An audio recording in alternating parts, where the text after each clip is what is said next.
નમસ્કાર મિત્રો, સ્વાગત છે આપણી યુટ્યુબ ચેનલ એજ્યુ પ્રવાસની અંદર। તો મિત્રો, આજના વિડીયોની અંદર આપણે વાત કરવી છે સ્ટાફ સિલેક્શન કમિશન દ્વારા જે ભરતી આવેલી છે એના વિશે।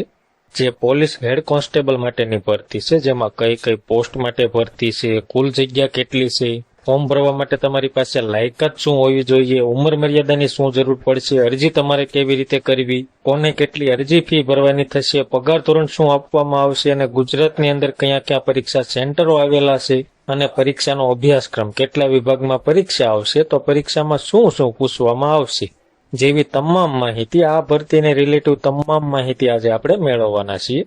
એટલા માટે વિડીયો છે મિત્રો, અંત સુધી જરૂર જોજો અને વિડીયો તમને ગમે તો લાઈક કરજો, આ વિડીયોની લિંક તમારા મિત્રોને શેર કરજો અને આપણી ચેનલની અંદર નવા આવેલા હોય અને હજુ સુધી ચેનલને સબસ્ક્રાઇબ ન કરી હોય તો સૌથી પહેલા ચેનલને સબસ્ક્રાઇબ કરી દો, જેથી કરી આવી કોઈ પણ માહિતીના વિડીયો અમે અપલોડ કરીએ તો એની નોટિફિકેશન છે મિત્રો સૌથી પહેલા તમને જોવા મળે। તો મિત્રો, ગવર્મેન્ટ ઓફ ઇન્ડિયા દ્વારા છે સ્ટાફ સિલેક્શન કમિશનને આ ભરતીની કામગીરી સોંપવામાં આવેલી છે। જે head constable in Delhi police examination 2025 માટેની ભરતી છે, જેમાં પોસ્ટનું નામ અને જગ્યા જોઈએ તો કે head constable in Delhi police માટેની પોસ્ટ છે, જેમાં જગ્યા પુરુષ ઉમેદવારો માટે 341 છે અને મહિલા ઉમેદવારો માટે 168 છે। આવી રીતે ટોટલ 509 જગ્યા ઉપર આ ભરતી છે, જેમાં જરૂરી લાયકાત જોઈએ તો તમે 12મું ધોરણ પાસ કરેલું હોય અને સ્પીડ ઇન ઇંગ્લિશ ટાઈપિંગ 30 શબ્દો પર મિનિટની અંદર ટાઈપ કરવાના રહેશે અને સ્પીડ ઇન હિન્દી ટાઈપિંગની અંદર 25 શબ્દો પર મિનિટની અંદર ટાઈપ કરવાના રહેશે। તો આવી રીતે 12મું ધોરણ તમે પાસ કરેલું હોવું જોઈએ અને ટાઈપિંગની સ્પીડ ધરાવતા હશો તો તમે અરજી કરી શકશો। ઉંમર મર્યાદાની વાત કરીએ તો કે 18 થી 25 વર્ષ રહે છે, જેમાં ભારત સરકારના નીતિ નિયમ મુજબ જે કેટેગરી વાઇઝ છૂટછાટ મળે છે એ તમામ ઉમેદવારોને મળવા પાત્ર રહેશે, જેમાં SC ST માટે 5 વર્ષની, OBC માટે 3 વર્ષની, એક સર્વિસમેન માટે પણ 3 વર્ષની, આવી રીતે વધારાની કેટેગરી વાઇઝ છૂટછાટ મળવા પાત્ર રહેશે। પરીક્ષા ફી ની વાત કરીએ તો કે SC ST, એક સર્વિસમેન અને ફિમેલ કેન્ડિડેટ હોય અને કોઈ જાતની ફી ભરવાની નથી। માત્ર OBC, EWS અને જનરલ કેટેગરીના ઉમેદવારો હોય અને 100 રૂપિયા ફી ભરવાની થશે, જે ઓનલાઈન મોડથી જ ભરવાની થશે, એટલે કે નેટ બેન્કિંગ, ATM અથવા તો UPI ID થી ફક્ત ઓનલાઈન મોડથી ફી સ્વીકારવામાં આવશે। જેમાં પરીક્ષા સેન્ટર જોઈએ તો કે ગુજરાતની અંદર અમદાવાદ છે, ગાંધીનગર, વડોદરા, રાજકોટ, આણંદ અને સુરત, આવી રીતે કુલ 6 સેન્ટર છે। એમાંથી ફોર્મ ભરતી વખતે તમારે કોઈ પણ 3 સેન્ટર સિલેક્ટ કરવાના રહેશે અને એમાંથી જ્યારે પણ એક્ઝામ આવે ત્યારે કોઈ પણ એક સેન્ટરની અંદર તમારે પરીક્ષા આપવા જવાનું રહેશે। અને પગાર ધોરણની વાત કરીએ તો કે પે લેવલ 4 મુજબ 25,500 થી 81,100 રૂપિયા તમને મહિનાનો પગાર આપવામાં આવશે। હવે આપણે વાત કરીએ સિલેક્શન પ્રોસેસની, પરીક્ષા પદ્ધતિની, તો સૌ પ્રથમ કોમ્પ્યુટર બેઝિક ટેસ્ટ આવશે, ત્યારબાદ ફિઝિકલ ટેસ્ટ આવશે, ત્યારબાદ ટાઈપિંગ ટેસ્ટ ઇન કોમ્પ્યુટરની અંદર તમારે આપવાની થશે, ત્યારબાદ કોમ્પ્યુટર ફોર્મેટિંગ ટેસ્ટ આવશે અને ત્યારબાદ મેડિકલ અને ડોક્યુમેન્ટ વેરિફિકેશન, આવી રીતે તમારું સિલેક્શન થશે અને ત્યારબાદ તમને નોકરી માટેનો ઓર્ડર આપવામાં આવશે। જેમાં આપણે વાત કરીએ કોમ્પ્યુટર બેઝિક એક્ઝામિનેશનમાં અભ્યાસક્રમ શું રહેશે, કયા કયા મુદ્દાના પ્રશ્નો આવશે, તો કે સામાન્ય જ્ઞાનના 20 પ્રશ્નો અને 20 માર્ક રહેશે, સંખ્યાત્મક ક્ષમતાના જે મૂળભૂત ગણિત કૌશલ્ય આવશે એના પણ 20 પ્રશ્નો અને 20 માર્ક રહેશે,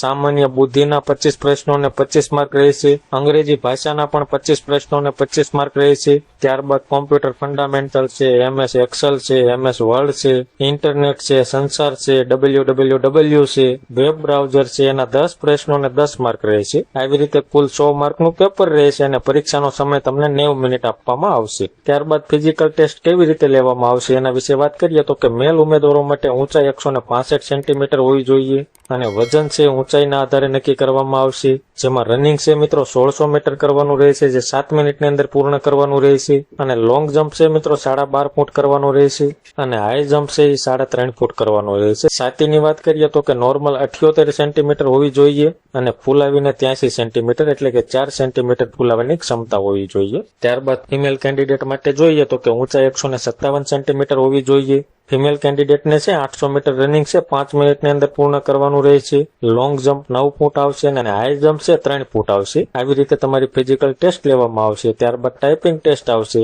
ત્યારબાદ કોમ્પ્યુટર ફોર્મેટિંગ ટેસ્ટ આવશે, ત્યારબાદ મેડિકલ ટેસ્ટ આવશે, ત્યારબાદ ડોક્યુમેન્ટ વેરિફિકેશન માટે તમને બોલાવવામાં આવશે અને ત્યારબાદ તમને નોકરી માટેનો ઓર્ડર આપવામાં આવશે। આવી રીતે છે મિત્રો તમારું સિલેક્શન થશે અને આ ભરતીની વિસ્તૃત એટલે કે તમામ માહિતી ફૂલ નોટિફિકેશન તમારે જોઈતી હોય તો આપણી ટેલિગ્રામ ચેનલ છે જે એજ્યુ પ્રવાસ નામની, એની લિંક છે મિત્રો નીચે ડિસ્ક્રિપ્શનમાં આપેલી છે, એના ઉપર ક્લિક કરી તમે આપણી ટેલિગ્રામ ચેનલ જોઈન કરી લો, જેમાં અવારનવાર કોઈ પણ ભરતી આવતી હોય એની માહિતીની નોટિફિકેશન અમે મૂકતા હોઈએ છીએ।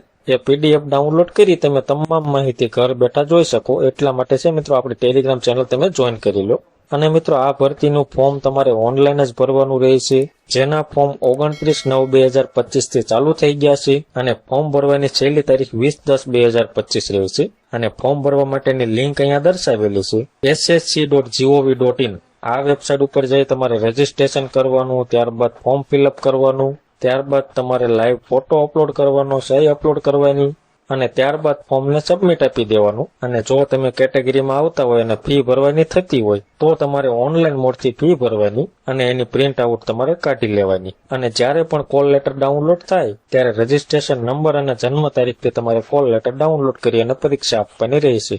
તો મિત્રો આવી રીતે છે સરસ મજાની સ્ટાફ સિલેક્શન કમિશન દ્વારા છે હેડ કોન્સ્ટેબલ માટેની સરસ મજાની ભરતી આવેલી છે. જો તમે લાયકાત ધરાવતા હોય અને અરજી કરવા માંગતા હોય તો 20/10/2025 સુધીમાં ઓનલાઈન અરજી કરવાની રહેશે. તો મિત્રો માહિતી તમને ગમી હોય, સંતોષકારક લાગી હોય તો વિડીયો લાઈક કરજો અને આ વિડીયોની લિંક તમારા મિત્રોને શેર કરજો. ધન્યવાદ મિત્રો, ખૂબ ખૂબ આભાર.